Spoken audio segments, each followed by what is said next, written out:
नमस्कार बहनों एवं भाइयों। आज मैं आप सबके लिए वसंत ऋतु से संबंधित एक गजल लेकर प्रस्तुत हुआ हूँ। वसंत ऋतु ऐसी मनभावनी ऋतु है, सर्वत्र नवीनता का संचार करने वाली ऋतु का नाम है वसंत ऋतु। कण कण मानो उद्दीप्त हो उठता है, जाग उठता है। वृक्षों में, वनस्पतियों में, जीवन में, सब में एक नयापन दर्शित होता है। सर्वत्र नवीनता खिलखिलाती है, हंसती है। आप सबके लिए ऐसे ही वसंत का प्रस्तुतिकरण मैं एक छोटी सी गजल के माध्यम से कर रहा हूँ। आप सबको तो पता ही होगा कि बड़े दरबारों से निकलकर गजल अब जनपथ गमना विधा हो चुकी है।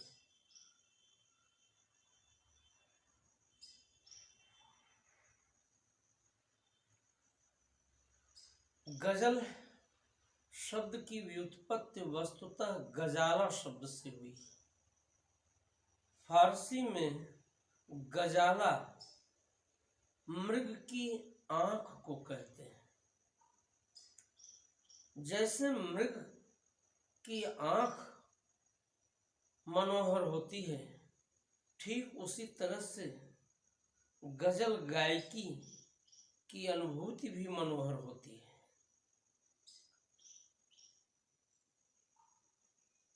पहले गजल में सिर्फ रोमानियत, सिर्फ श्रृंगारिकता, सिर्फ नायिका के नक्शिक वर्णन से संबंधित दृश्यों का चित्रण ही गजल की प्रमुख सामग्री हुआ करती थी। आज जन जन की पीड़ा की विवृत्ति गजल में होती है। गजल आज फारसी, अरबी से निकलकर हिंदी की भी अपनी विधा हो गई है। गजल खूब लिखा जा रहा है।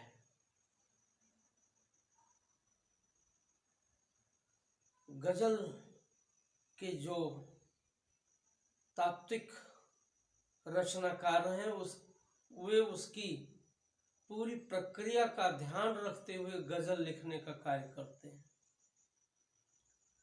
लेकिन अगर गजल का शिल्प संकेतित भी है तो उसे गजल ही कहा जाना चाहिए।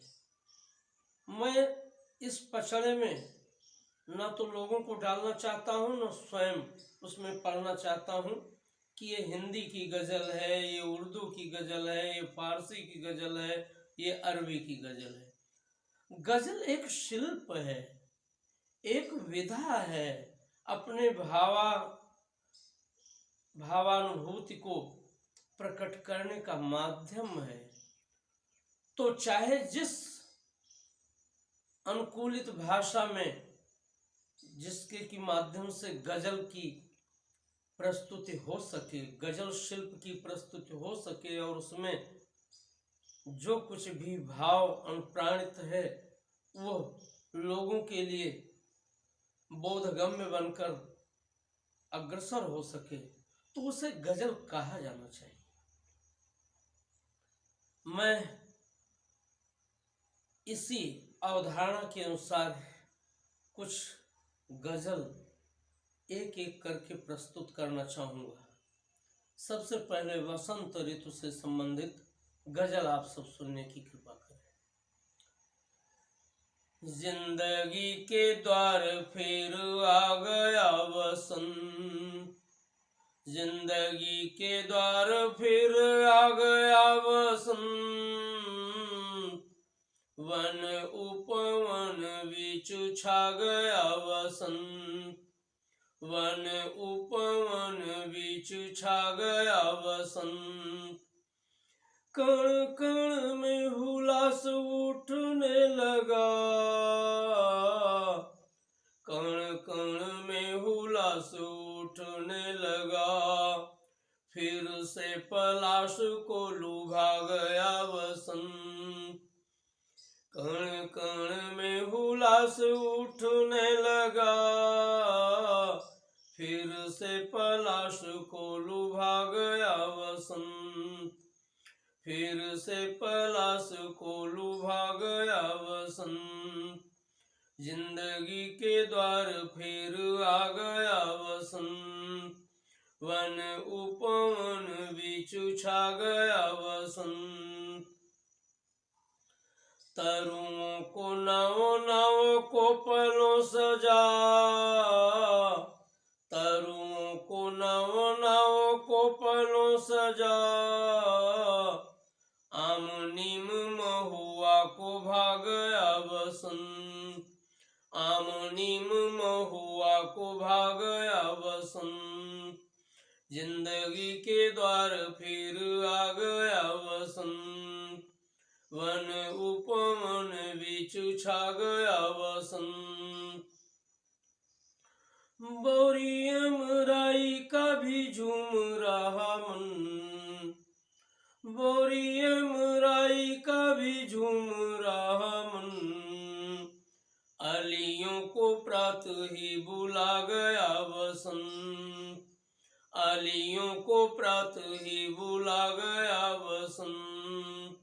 जिंदगी के द्वार फिर आ गया वसंत, वन उपवन बिचु छा गया वसंत। फूलों जिंदगी के द्वार फिर आ गया वसंत, वन उपवन बिचु छा गया वसंत। कचनार का भी मन डोलने लगा, कचनार का भी मन डोलने लगा, कलियों के गाल सहला गया वसंत। कचनार का भी मन डोलने लगा, कलियों के गाल सहला गया वसंत। जिंदगी के द्वार फिर आ गया वसंत, वन उपवन बिचु छा गया वसंत। फूलों का पराग बात हाथ ले उड़ा, फूलों का पराग बात हाथ ले उड़ा, फूलों का पराग बात हाथ ले उड़ा। धरा को गुलाल फिर लगा गया वसंत, धरा को गुलाल फिर लगा गया वसंत। जिंदगी के द्वार फिर आ गया वसंत, वन उपवन बिचु छा गया वसंत, वन उपवन बिचु छा गया वसंत। फूलों का पराग बात हाथ ले उड़ा, फूलों का पराग बात हाथ ले उड़ा। धरा को गुलाल फिर लगा गया वसंत, जिंदगी के द्वार फिर आ गया वसंत, वन उपवन बिचु छा गया वसंत। कोकिलों की कूक भरे उर में वेदना, कोकिलों की कूक भरे उर में वेदना, कोकिलों की कूक भरे उर में वेदना। प्यार का संदेश ले फिर आ गया वसंत, प्यार का संदेश ले फिर आ गया वसंत, जिंदगी के द्वार फिर आ गया वसंत, वन उपवन बीच छा गया वसंत, कोकिलों की कूक भरे उर में वेदना, कोकिलों की कूक भरे उर में वेदना, प्यार का संदेश ले फिर आ गया वसंत, जिंदगी के द्वार फिर आ गया वसंत, वन उपवन बीच छा गया वसंत, वन उपवन बीच छा गया वसंत। धन्यवाद। आप सबको ये रचना अच्छी लगी होगी।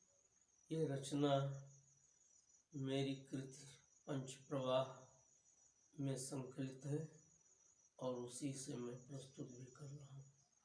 जय हिंद।